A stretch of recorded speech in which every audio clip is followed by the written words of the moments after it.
Hello and welcome once again on day 3 of 20th World Education Summit, School Education. Moving on further, we have a panel discussion on leadership of school in emergent scenario. And for this, we have panelists starting from Mr. Ashish Gulasi, Vice Chairman, Bluebells Group of School, Gurgaon. Welcome, sir. Thank you. Thank you. Mr. Pam Asogi, Principal, Venkateswar Singh Signature School, Raipur. Welcome, sir. So much. Thank you. Ms. Selja Vattaldev, Principal, Silver Ong International School, Bangalore. Welcome, ma'am. Thank you. Ms. Prabha Dikshit, Principal, Oscar Albol International School, Chennai. Welcome, ma'am. Hello and thank you. And last, we have Dr. Vidkesh Vimal, Headmaster, the Assam Valley School, Tejpur. Welcome, sir. Thank you very much. This session is moderated by Ashish Gulati, sir. I'm just handing over the virtual dice to Ashish, sir. Over to you, sir. Thank you very much. Good afternoon, ladies and gentlemen. A warm welcome to all the panelists, and I must congratulate the organizers for having put together this distinguished panel to talk about something that's very sensitive and very critical. Leadership is something that's not only critical, but is also much talked about. A simple Google search on leadership will reveal millions of results on Google. And it's a topic that needs to be deliberated upon and understood in great depths. Because someone once said that show me a good school and I will show you a good principal. On that note, I would open the discussion to the panelists, and I would request the panelists to spend a minute each to share their views about school leadership in particular, and then we take it on from there. May I invite Mr. Shogi to please open the discussion and share his views on leadership, on school leadership in particular. Thank you very much. And it's a pleasure to be here. I'm grateful to the organizers for having me. 1 minute. I wish to, during the course of this panel discussion, present a few practical thoughts. You see, we wear different hats, so we can come up with a lot of theories about leadership styles and all of that. But I would like to present a different perspective today, given the chance to speak a little bit more. You see, I have been a student. So I worked in schools, I've studied in schools where there were principals. So I've seen principals in action, I've seen leadership in action. Then I started my career as a teacher. I've seen, again, principals in action. Then as a parent, my children went to school. I interacted with principals of those schools as well. And then I became a trainer. Somewhere along the line, I took up training of teachers. And then I came across a lot of principals and leadership. And of course, today as a principal myself, I have developed certain perspectives of leadership in schools from within. And I wish to present those perspectives here, which are not theoretical. These are based on things that we actually see happen. And I find that there are certain areas of improvement that we have to think about. We have to find ways of doing that. So I believe that the time is ripe to do that. After all, now the air is settling, the pandemic and schools opening up, we have to think about a fresh beginning. And I think this seminar, this webinar, this panel discussion is very timely for that. Sure, thank you very much, sir. And I would now request Shalja ma'am to share her views on school leadership in particular. Good afternoon, everyone. Thank you so much, organizers, for having me in this imminent show.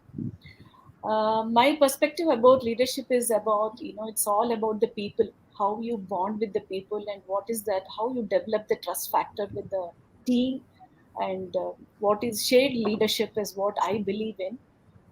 It's not a one-man show. We are all as a team together, and our purpose is the same. So I would like to elaborate maybe on this in due course. So that's all about. Shared leadership is what I believe. Thank you very much, ma'am. Very, very well said. Leadership is a practice. While it operates through the agency of individuals, it is still a shared practice, like you very appropriately pointed out. And we hope we have time to elaborate on that. And on that note, I would request Dr. Vimal to please share with us his thoughts on school leadership. Thank you very much.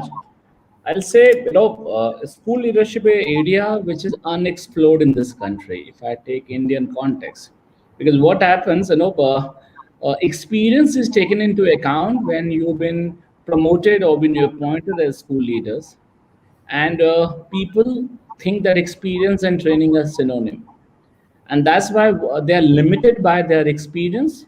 As my previous speaker they said, he said, he has seen as a parent, as a student, as a teacher, and that way, so that means your experience is limited. Many times what happens, and this is how you treat people.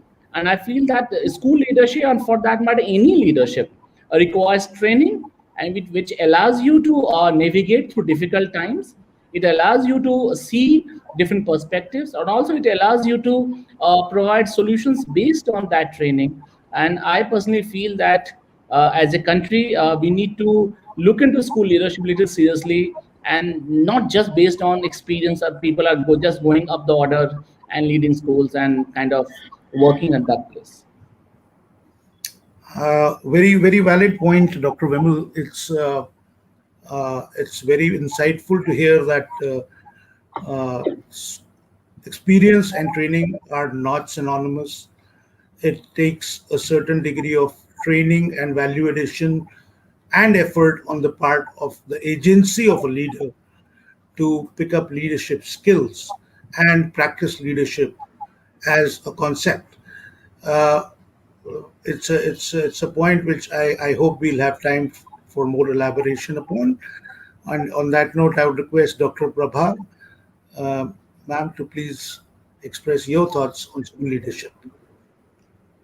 Thank you, Mr. Gulati, and thank you for inviting me for this discussion this afternoon. Um, I think my co-panelists have very beautifully set the context and those opening thoughts on school leadership, um, and I think as they were speaking, I was just reminded of an anecdote, something that happened a couple of years ago in a conversation with somebody. On school leadership, and this person has nothing to do with schools. And her, the thought that she shared with me was that she never imagined that schools and leadership were two words that would actually be spoken in the same context. She said for a long time she thought that the school is a space where the children come learn and go. Why are we talking about leadership over here? They have to just learn their English, math, science, social studies and go. And what is it got to do with leadership, right? But it took her many years of actually engaging, working with school leaders, when she began to understand how this is such a, like many of the co-panelists have said, it's an unexplored territory in some ways, but it's extremely crucial. It's very, very important because leaders in a school, it's a journey for leaders, and they have to keep constantly growing. And as they are doing, they're also working with impacting the lives of other teachers in the school, the students in the school, and so on. So I think it's a very, very important aspect to speak about. And I hope through the course of this afternoon's conversation, we're going to be able to touch on some of those areas of what really a school leader's role is. Very well said, ma'am.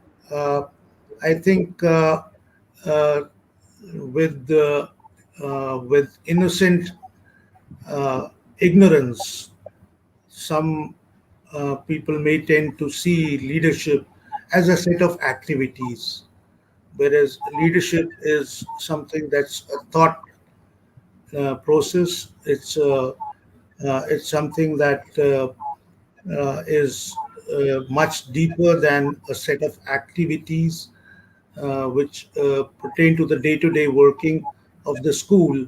And like you said, children just learn and come and learn and go. Where is the need for leadership? In that context, we then need to ask the question: what do they learn? How do they learn? What is in what environment and culture do they learn? And how does leadership shape that ecosystem in which the students learn?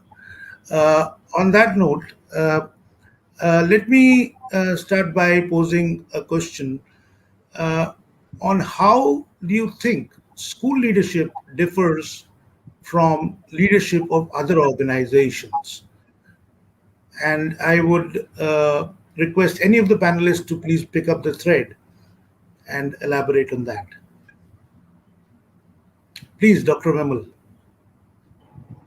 Uh, I think in school, one of the biggest difference is your end user client, fine, if I may use the word, and the age difference between the service provider, like the people, those who are working for them, and uh, and those who are at the receiving end. Fine, this difference of age kind of gives us such a scope where, and there are different, and in the middle there are different stakeholders. They bring different kind of perspectives. For example, a parent, they want to live their life through their child, and this is how it's kind of become a no kind of a dummy presence of the parent in the class.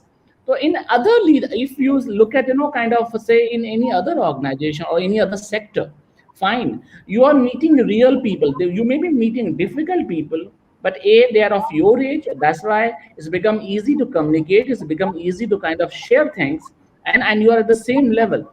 But when your client and when your kind of service providers, that there are two different days, and then there are different variables that includes parent, that includes other stakeholders, and which are going to influence your thing on a very routine basis and on a regular basis.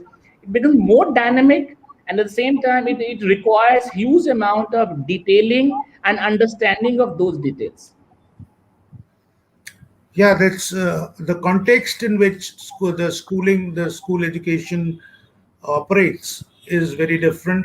As you said, you're not dealing with people of your own age. You're dealing with students as young as 3 years to 18 years at least of age. So the context places different demands on leadership. And on that note, I see Shalja ma'am wanting to bring in her perspective on how school leadership differs from leadership of other organizations. As my co-panelist, Mr. Vimal mentioned, very rightly said, parents lead through their children, definitely their dreams. But I feel, personally, I feel that we are dealing with human beings, not human doings. There is a lot of emotion involved, to understand. But 3-year-old, or 4-year-old, or 7-year-old, or 12-year-old, or 18-year-old, what do they want, and what, and how, and why? If these three things are clear, of course, any organization for that matter, the what, how, and why is definitely there in any organization. But how do you put those things, and what lot of emotional involvement with the students and the community, parents, and all the stakeholders of the organization plays a vital role. It's not that just the school management or the teachers or the students or the parents. All of us, we share that vision. We want our students to be like this. So that is what the personal touch is, what I feel schools provide. I mean, that is the only difference between the schools or any other organization, is what I feel about it.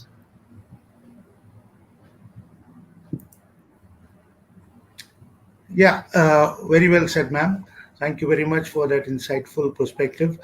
I did see Mr. Shogi wanting to bring in his perspective Yes, on the. thanks so much. I wish to take this discussion a little further because it's clear that there is no other area of application similar to what we do in schools.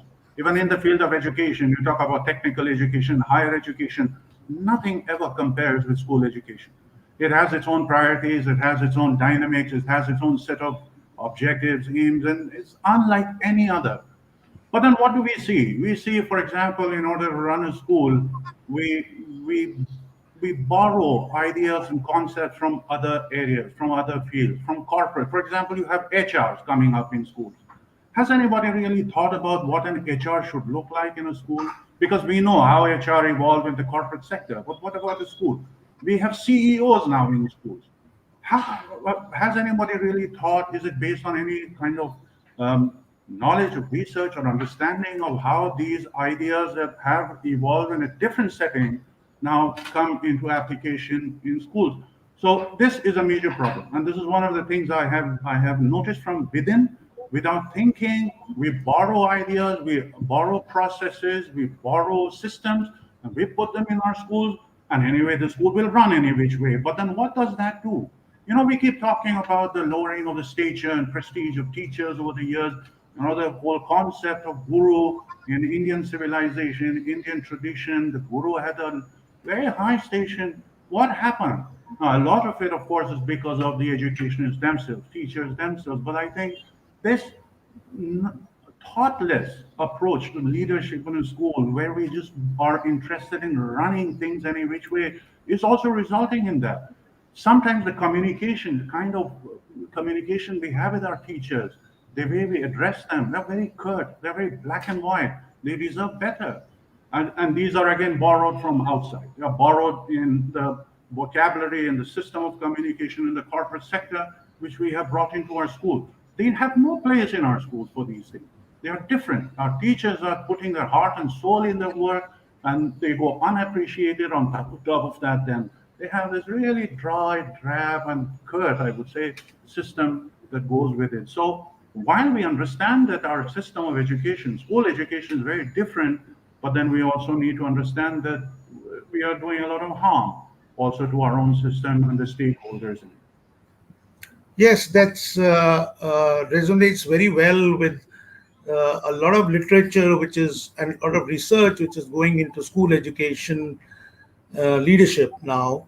In fact, there is it is heartening to note that there is research and training specific to school leadership by our own National Institute of Education Planning and Administration, and it is very very appropriate, and there is a whole lot of debate around the colonization of school leadership by the corporate styles of leadership, which may not be the best for schools and for education and the purpose for which schools exist. I think it's a very very vast area. It's a very very keenly researched and keenly debated area worldwide, because corporatization is colonizing every area. It's the neo capitalism, which is through corporate colonization of every kind of organization, and like it has been enumerated, that this purpose of existence of schools is very different from that of purpose of existence of many many other organizations, which uh, have a transactional nature of existence, which applies to goods and services. Where if we look at and placing it in context, while organizations who add value by way of manufacturing or trading in goods have more of a transactional nature, even the service industry, which comes closest, being hospitality or being healthcare, is something which is again very different from school education, because the level of engagement with, let's say, a healthcare provider is not as high as that with a school. A healthcare provider, let's to put it in nuts and bolts, um, if a person goes to the hospital, he doesn't intend to stay in a hospital for years. He's there because he needs some care which cannot be taken, which cannot be done at home, and he's there for, let's say, 10 days, 15 days, maybe a month, and then he's back. And whereas a school is a 15-year of engagement, that's in context of time frame, and it is a place where there is a transformation of the child, from a child to a young adult to being an adult. So, on that note, uh, I would request Prabha ma'am to share her perspective on how she thinks school leadership is different from leadership of other organizations. Um, I think essentially, in addition to whatever we've heard from the voices of others, uh, I think two other things that stand out to me that are significantly different are one is I think given the nature of the work involved for school leaders, I mean, we know that on a day-to-day basis, schools are very, very busy spaces. I mean, there's a lot that happens, even if school is an online world. There's a lot that happens because it's the business of teaching, learning. So there needs to be absolute attention from everybody in the school on what's going on within classrooms. In parallel, when we talk of the day to day, the day to day administration and management of things, it could be in the form of responding to parents or planning and organizing events. It could be if we were in the physical world, of course, there's also the additional aspects of safety and security, all of those as well, which are you really cannot take your attention away even for a minute from that day-to-day operation.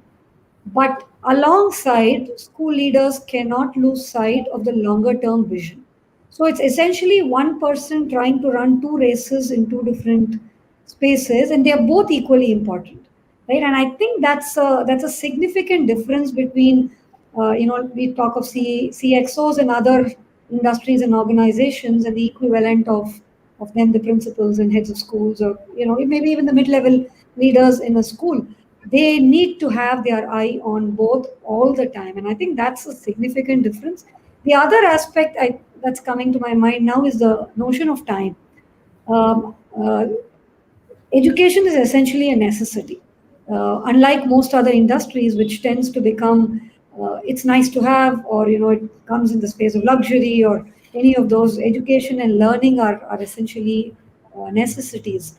When we recognize that, I think the whole idea of time and the dimension of time is something that becomes very, very significant in a school setting, because we're talking about psychological, socio emotional development of children. And then you lose them at those particular age when the development is happening biologically, neurologically. You can't go back and, whatever you do, you really cannot go back and make up for the time at a later point in time. Unlike other industries where you have a product or you have a service, right? You give a product life cycle, or you have a service, you still talk about, okay, you didn't get it right this time, can we adjust the timeline? It's not that schools are fail proof zones. I don't mean it like that. Of course, we should allow for failure to happen. We should be able to learn from that, reflect, and move on. But definitely, the dimension of time is something I feel is a lot more significant in the space of a school.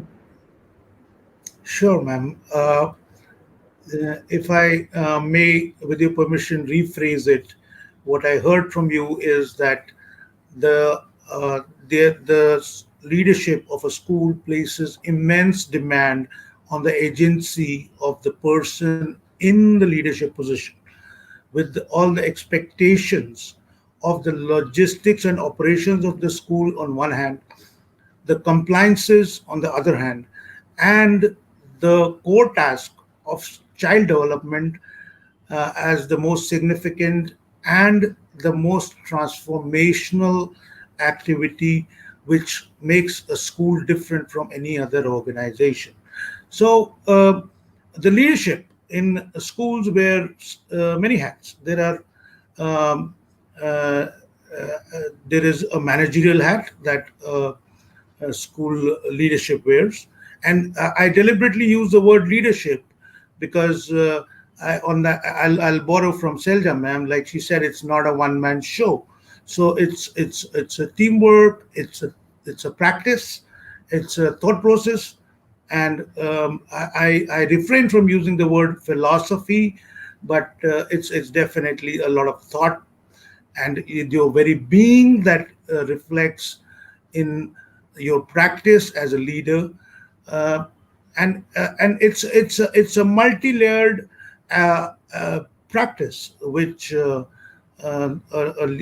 people in the leadership position, because while we do believe that leadership is a practice, it is on ground practice through the agency of the people in leadership positions.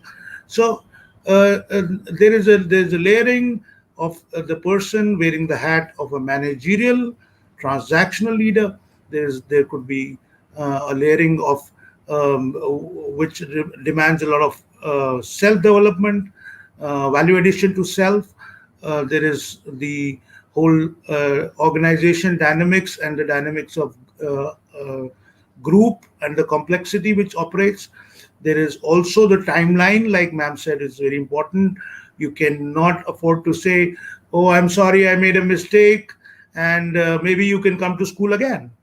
And we know how much many of us want to relive our school times because of the regrets that we have. So we just can't afford to do that. And then, of course, there is the entire focus on instruction, on the transformation that the students go through.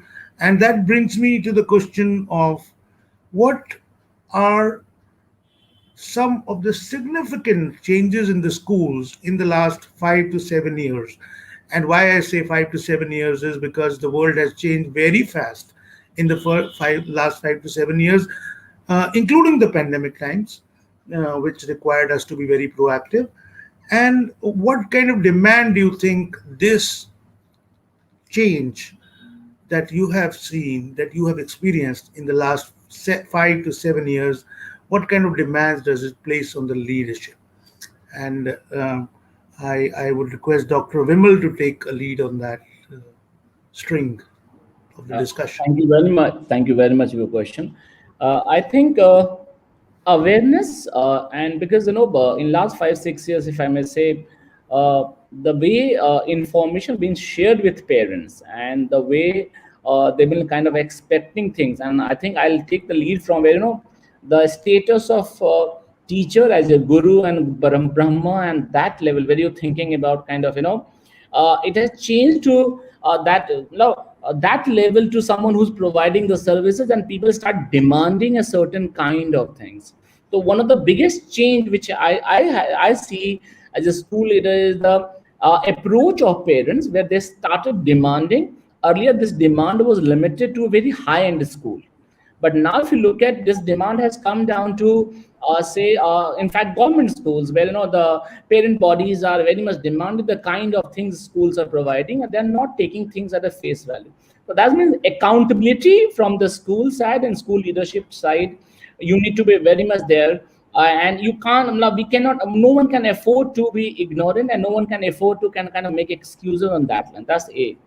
B part is there's so much of legality, there's so much of other kind of aspect which came into place, and that's why school leadership needs to be very much aware as far as your legal limitations and your legal obligations are concerned.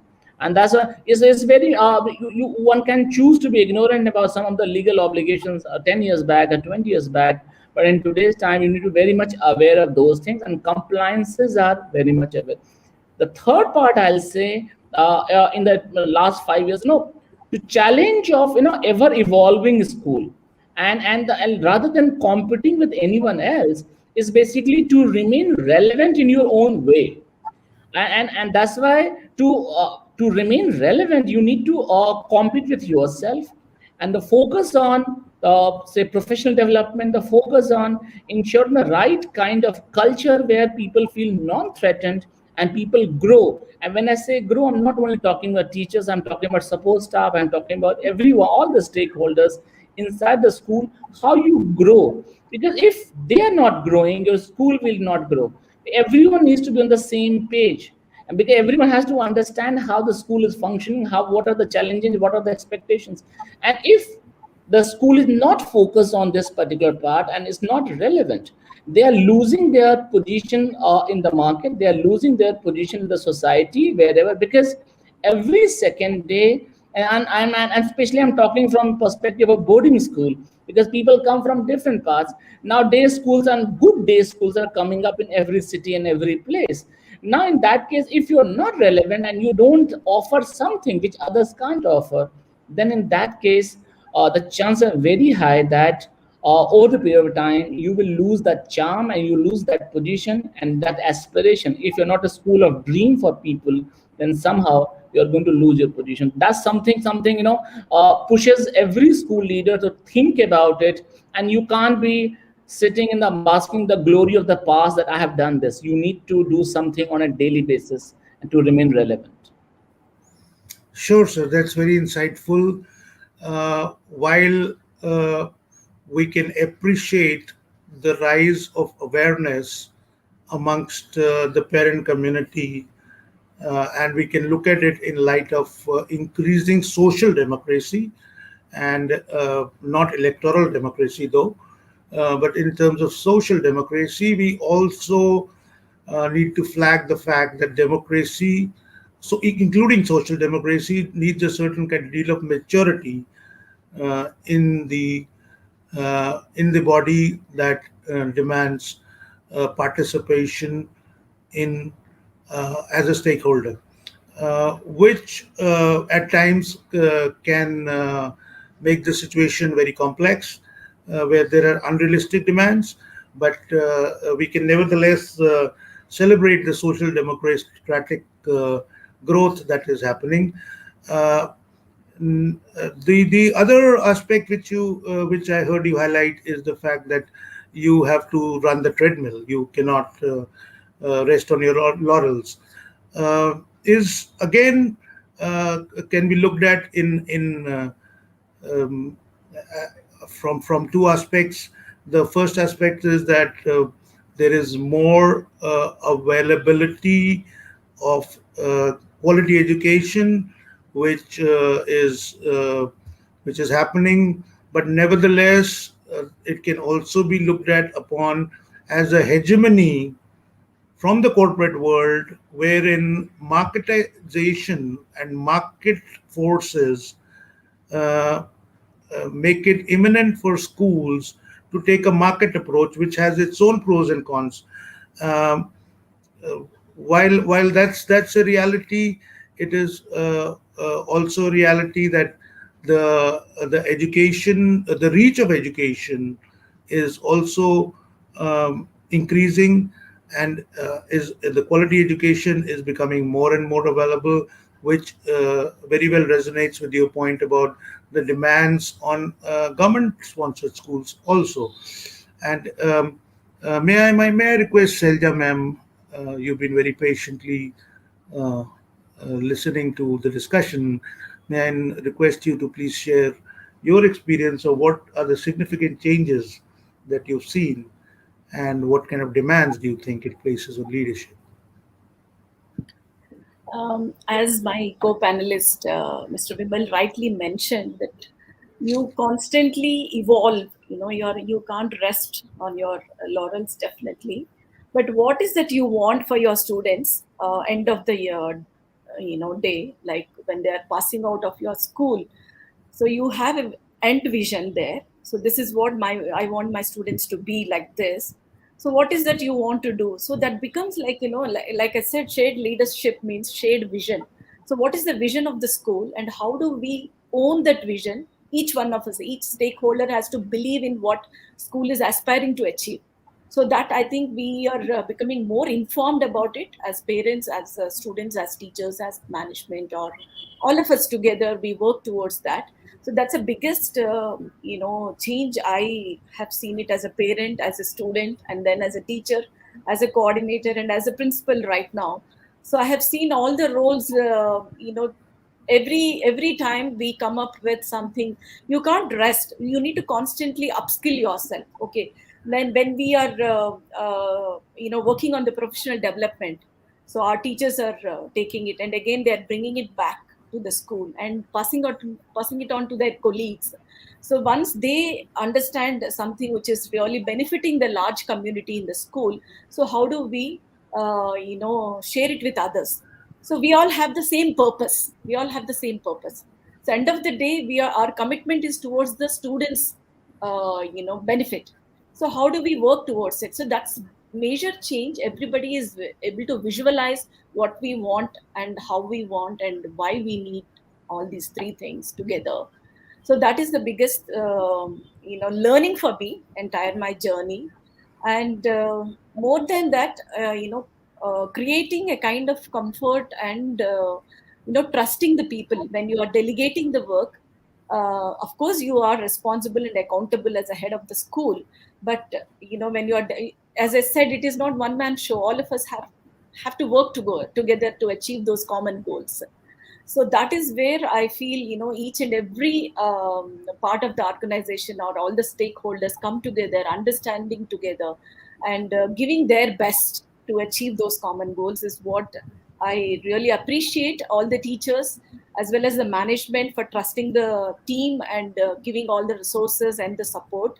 So it was even the management also takes a lot of interest in the in enhancing the skills of the teachers, as well as social and emotional needs of the teachers and the students and the parents.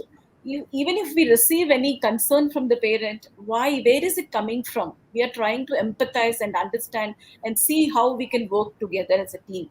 So that is the biggest change is what I feel. Sure, ma'am.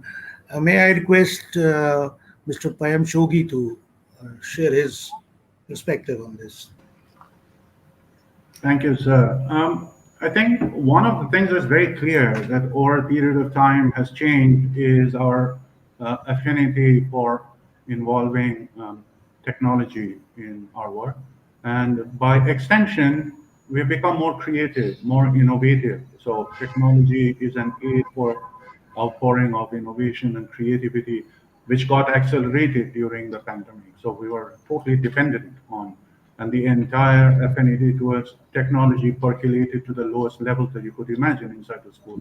So this is something which was very welcome. We could get to know a lot of new things, and we would gather for principals meetings, and we would get examples of things that are happening. It was very at a fast rate, and that was happening. And I think this is going to only become more and more, and it's going to be reinforced and continue. That's one. The other thing I think has happened is that we become more open in our schools. We become more open. But I believe that this is grudgingly happening, but because of government policies and also during the pandemic, we have had to interact more freely with parents, and we have, I say grudgingly because we sometimes feel that parents are an unnecessary intrusion in our work. As a parent, I myself have spent hours sitting to wait to meet the principal of where my child used to study. And finally, I had to take her away from that school because if I cannot meet the principal, then there's no point. So an open door policy and all of that gradually is beginning to happen. But this begs the question, is this here to stay, or is it that we go into our good old ways that once the pandemic ends and we are in a position to again um, follow our old traditions and norms? Which brings me again to the point of leadership, which is value based, which is principle based. It's one of the things that we have to really think about. I'll give you examples. As I said, I will give you examples from within the system. An upcoming school, new school, where you're trying to build up your strength, how does the management work? How does the leadership work? They are open, they're available all the time to the parents. They will go out of their way to address smallest problems that may be there. Why? Because you really cannot turn away anybody at that point of time. The similar thing happens with teachers. You really need them. You have to keep them in good humor. You do all sorts of things to keep your body of teachers happy and enthused because their work will bring in the results that you see. Gradually the school grows and becomes big and becomes in a position then of strength, and then its policies change. So you become a little bit more closed, and parents have to sit and they have to wait and the appointment teachers, and then there's a beeline of teachers that you can hire from. Our own ability to work with them changes, but then it's the same organization, it is the same purpose, it's the same objective. So we really need to start thinking in terms of a more principled leadership. If you take out the principle, then we barter our roles as leaders to those of managers. We manage, will somehow run the show. But the leadership that requires what Dixit Madam just now mentioned, a vision. I wish to mention take one more minute to talk about this. You see, we have a lot of procedural things on our plate. We sometimes have so much of things to do, managerial things, forms, government regulations, all of that. And we forget where we are. And this is a challenge that I have to always remind my teachers and myself three questions: what, who we are, where we are, and why are we here? Who we are teachers. Where are we? We are in schools. And why are we here? To serve the best interests of our students. It's very easy to forget this. Teachers get involved in corrections and giving tests and all sorts of things, and they forget really what the central purpose of their existence. We principals, leadership, management, we get into financial matters, into property matters, government issues. We tend to forget that who we are, where we are, and why we are there. So I think that vision has to remain intact, and the principle-based leadership will make sure that these changes that are happening will be sustained and will improve and become better and better. And that's at Sure. least Thank you. our hope for the future. Sure. Prabha ma'am, your perspective on this issue? I think some very, very important insights have already been shared, and I think very, very valuable. I think one of the things that comes to me is when I was hearing the other panelists talk about the level of awareness is significantly increased amongst parents, and while that can become a double-edged sword, it's good. It can also be sometimes something that uh, as leaders, it becomes probably. A point of having to spend time upon. I think as a result of that, one of the things that I think we really see happening more and more because the parental awareness has increased. As a consequence, the entry level of the students have also, I think, increased significantly. Even when they come to us as early as early learning, they come already being able to do a lot of things, being already able to communicate significantly, knowing quite a bit of the content. So I think that's where the idea of the leadership becoming a pedagogical leader, becoming an instructional leader is very, very important. And I think that role of an instructional leader consequently has really significantly increased in these perhaps in the last 7 or 8 years. The other aspect is, I think, perhaps because the world is changing at such a rapid rate.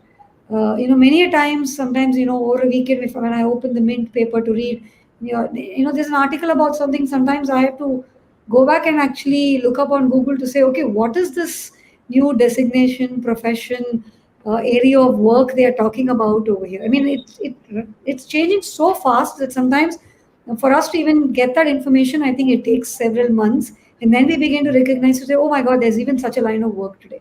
Now, I think when we look at schools being really preparatory phases for what is to come in the next phase of a student's life, they need to go into college and obviously get into the world of work after that. I think that's another space where I think schools are really starting to look at how, and I know somebody here did mention the idea of how relevant am I, but I'm also talking about how relevant am I in the context of how rapidly the world is changing. So, what am I really preparing the students for? So, that's where I think the school leader, being a visionary, a futurist, somebody who's keeping his or her eyes on what's happening around, hence, needs to happen within my classrooms, not today or tomorrow or day after, but over the next 5 years, 7 years, 8 years, and being able to drive an entire team of teachers, students, and parents becomes something that's important. And I think there's a lot of change in that direction as well in the last perhaps 7 to 8 years. Very insightful. Uh, so it can safely be summarized that we are in a state of flux. There is the school education as a sector is in a state of flux where there are multiple forces operating. There is a historical background in which the schools operate. Uh, there are there is the rising awareness and um, expectation of the parent and the student community, which uh, is something which is only to be expected, is something that's valid, but is can also become unrealistic. There is also the concerns of the authorities to keep the whole to contain the whole sector so that it does not the complexity and the flux state of flux it is in does not make it unmanageable space. However, that increases and makes it a manifold, uh, many forces operating at the same time, and increases uh, the kind of complexity in which schools operate. Add to that the realities of the markets, the realities of self-sustainability of independent schools, and we have a whole maze of complexity before us.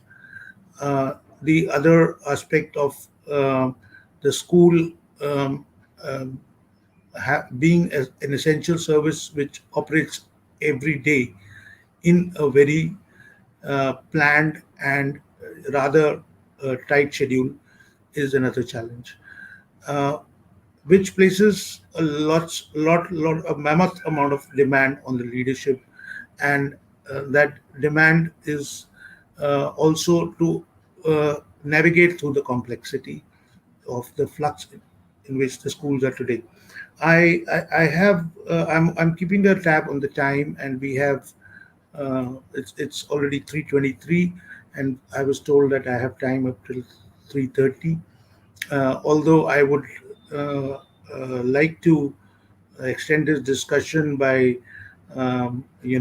having insights from you about the desirable traits and desirable practices of leadership, but considering the time, I would uh, invite questions from the participants, from the viewers, uh, and throw the platform open to them uh, to address any curiosity that uh, we may have, the panel may have created in the minds of the viewers.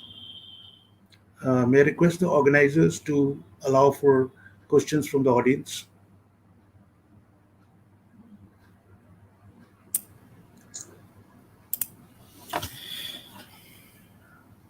Is there a uh, Yes, sir. We have some question just taking on. yeah, Uh, you can post it in the chat if you can, and yes, yes. I can Just read it hold out on. for them. If the question is to a particular panelist, please So the delegate not mention the particular panelist name. So never mind. yeah. The first question we have is, as rural learners are not equipped with gadgets, yes, digital disparity is a reality which we must acknowledge and empathize with. We need teachers to meet students by visiting their homes.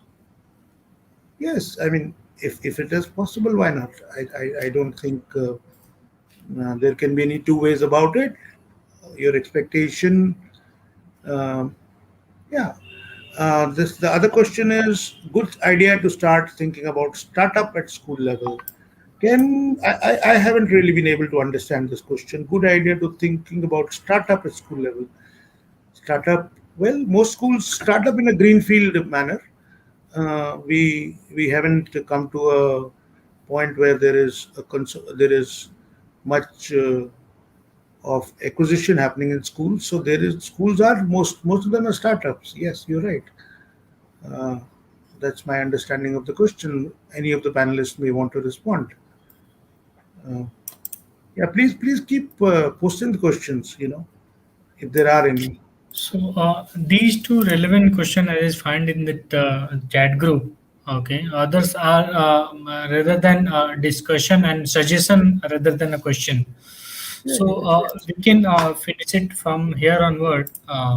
So thank you all the speaker for the wonderful discussion on this important panel discussion topic on leadership for a school in the emergent scenario. Thank you all the fellow panelists and the moderator for this session. Moving further, we have start the speaker certificate distribution process as a token of thanks, starting with Mr. Ashish Gulati, Vice Chairman, Bluebells Group of Schools, Gurgaon. thank Thank you, you sir. very much. Been a pleasure. Mr. Payam Sogi, Principal, Venkateswar Signature School, Raipur. Thank you so much, sir. Pleasure. Thank you so much. Ms. Selja Vittal Dev, Principal, Silver Onk International School, Bangalore. Thank you, ma'am. Thank you for the session. Thank you. Thank you so much. Ms. Pratibha Dikshit, Principal, Oscar Albol International School, Chennai. Thank you, ma'am. Thank you. And the last but not least, Dr. Vidikesh Vimal, Headmaster, the Assam Valley School, Tejpur. Thank you so much, sir, for this session. Thank you. Thank you. Pleasure. So that's all for this session. We can start the next session. Will be start at 5. We'll join over there. Thank you once again for all the panelists. Thank you, everyone. Thanks so much. Thank you so much. Thank you. Bye-bye. Thank you very much. Thank you.